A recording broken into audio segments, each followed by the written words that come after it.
Hi guys! So ngayon, pag-uusapan natin ang first come, first serve. This scheduling algorithm. First come, first serve, this scheduling processes these I/O requests in the order they arrive, without reordering them.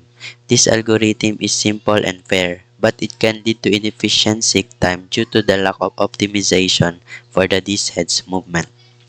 So, ang request sequence natin ay 100, 180, 40, 120, 10, and 130.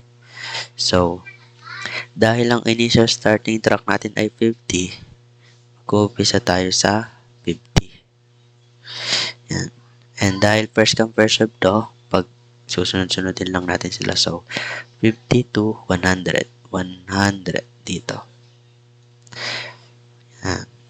50 to 100. And sunod sa 100 is 180. So, 180 dito. 180. And sunod sa 180 ay 40. So, dito. 40. At ang sunod sa 40 ay 120. So, dito. 120. Sunod sa 120 ay 10. Dito siya.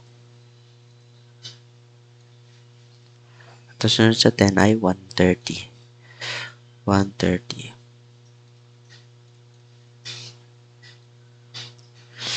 Ngayon naman, i-compute natin kung ilang track yung nagawa nila sa paglipat. So, i-compute natin. Mula sa 50 hanggang 100. So, 100 minus 50 is equal to 50.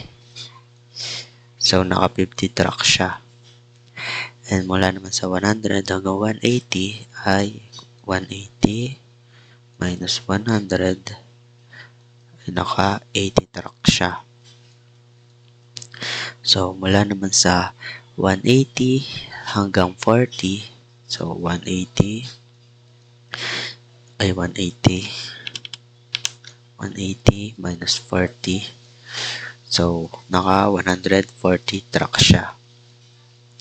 So, mula naman sa 40 hanggang 120. So, 120 minus 40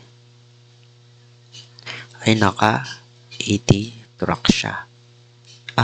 80 track. So, mula naman sa 120 hanggang 10. 120 minus 10 is equal to 110 tracks. At mula naman sa 10 hanggang 130. 130 minus 10 ay naka 120 track siya. So, ngayon, isosolve naman natin kung yung overall tracks na nagawa niya. So, 50 plus 80 is 130. 130 plus 140 is equal to 270.